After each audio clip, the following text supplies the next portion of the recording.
আসসালামু আলাইকুম ওয়া রাহমাতুল্লাহি ওয়া বারাকাতুহু। প্রিয় দর্শক, পিয়ার গেছে যেই পথে, গণভোট গেছে সেই পথে।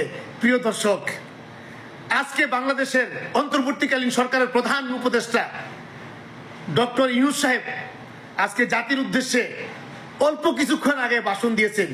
ওই ভাষণে উনি উল্লেখ করেছেন বাংলাদেশের জাতীয় সংসদ নির্বাচন ফেব্রুয়ারির প্রথম সপ্তাহে অনুষ্ঠিত হবে এবং সেই দিনই গণভোট অনুষ্ঠিত হবে। এই দাবিটা বাংলাদেশ জাতীয়তাবাদী দল বিএনপি ছিল। আলহামদুলিল্লাহ, আগামী দিনে বাংলাদেশের জনগণ এই দিনই গণভোটের পক্ষে রায় দিবে না। যারা এতদিন গণভোট নামে দেশকে অস্থিতি করার চেষ্টা করছিলেন তাদের মুখে আজকে ছাই